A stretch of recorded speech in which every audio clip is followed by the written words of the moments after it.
And we begin today with buzz around the next Secretary of Defense. It's reported that President Obama has chosen Chuck Hagel's replacement as Secretary of Defense, Ashton Carter. Carter is a career DoD man and has spent at least 5 years in the Pentagon's number 2 and 3 positions. Similar to the president, Carter, too, is an academic. He was a Harvard professor who headed up a program called the Preventive Defense Project, named after a book he co-authored back in 1999. Now, in that book, he highlighted A, B, and C level threats to national security, where he cited China and Russia as potential threats. Now, Carter has been awarded the Department of Defense's highest praise, the Distinguished Service Medal, on 5 different occasions. An Oxford University Rhodes Scholar, former advisor to Goldman Sachs, and a senior partner at a technology firm. So what can we expect from Ashton Carter as the next Secretary of Defense? Recently retired Congressman Dr. Ron Paul commented that nobody wants to be Obama's defense secretary. In just 6 years, 3 different people have filled that role. The former congressman joined me earlier today, and I asked him if this candidate makes any sense whatsoever, and what can we expect to hear from Carter? Well, it doesn't make any sense whatsoever, and we wouldn't expect very much. But what's even worse is the foreign policy doesn't make any sense. That's why he's having trouble finding somebody. So how do you manage a policy that nobody can clearly define and nobody knows what to expect? And this is why he's looking for number 4 man to run the department. But I think it's really that is the real problem, is that we've taken it upon ourselves to be involved around the world. We don't know where we start, where we end, how long it's going to last. We're told we're in perpetual war, and nobody has a clear-cut policy. It's so different than it was, back when wars were declared. We knew who the enemy was, and there was an end point. But now it's endless. The only thing that we know about these suggestions of the people that they might have, they're establishment people. They know about government intervention. They endorse the idea that we should be involved overseas, and they don't agree with me on the policy that non-intervention, minding our own business, would be best for America, and that's so clearly understood. There's nobody that would question the lack of understanding of that type of policy. So I would expect they're not going to find anybody who can carry out a policy that nobody understands. Now, Carter's got a myriad of accomplishments and a lot of experience under his belt. He's obviously a very educated and an intellectual man. Carter has even served as the COO of the Department of Defense. But there's one thing that he's lacking. He's never, ever served in the armed forces. All of his predecessors have served, and you yourself have served. How do you think a scholar serving as the defense secretary will affect America's role in fighting ISIS or other similar threats abroad?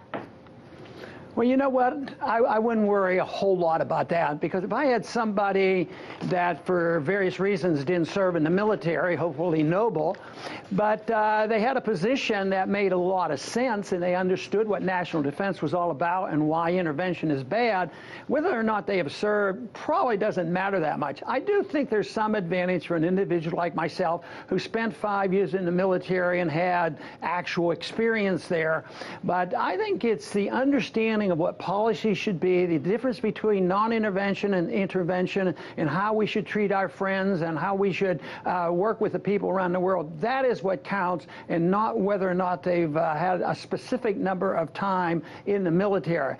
Matter of fact, if they spent too much time in the military and loved it, and they got, to the point where they accepted everything that the military does, I think then it would be a negative.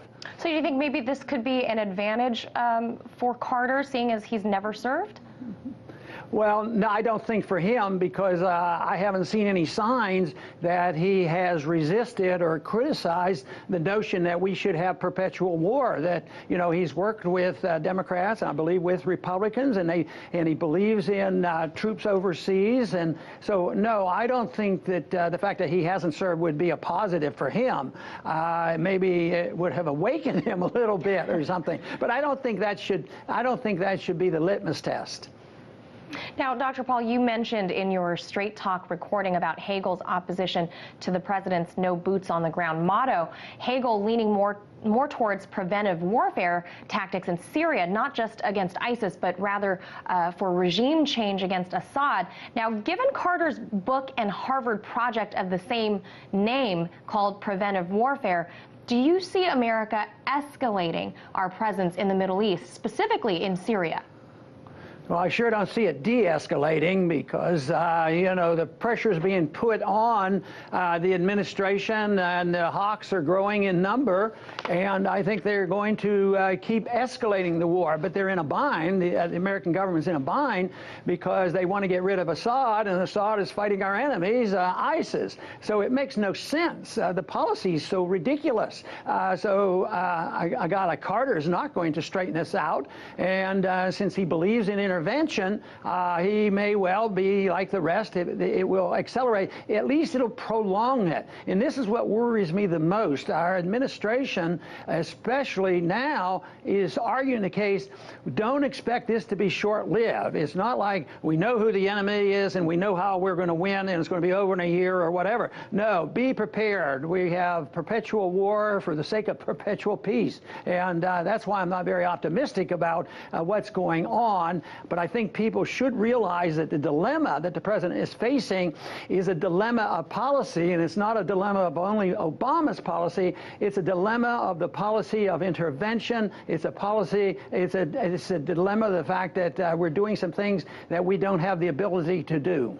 Yeah, it is a little bit curious, seeing as Carter has a vested interest in expanding war to perpetuate it, because he's an advisor to many companies that actually have an interest in supplying weapons. So do you think the likely appointment of Ashton Carter will set up further militarization abroad after Obama's term comes to an end? Yeah, but I think that would be the case anywhere, because anybody who gets appointed are generally very attuned to what's happening in the military-industrial complex, and nobody's arguing the case now for reducing weapons. There was a chance that we would be back off a few years back, but now with ISIS being the enemy, I'm sure when the appropriation bill comes up, even before next year, there's going to be plenty of money put in there. And of course, the American weapons are being blown up and stolen from our enemies, or sold to our enemies, or given to our enemies, or we've given the weapons to our enemies. So, wow, they're going to have to build more weapons. So the money's going to keep flowing to the DOD, and they're going to keep building weapons. And whether the connection between the secretary is clear or not, there's always a connection behind the scenes between those who administer our policy and those people who make money off war.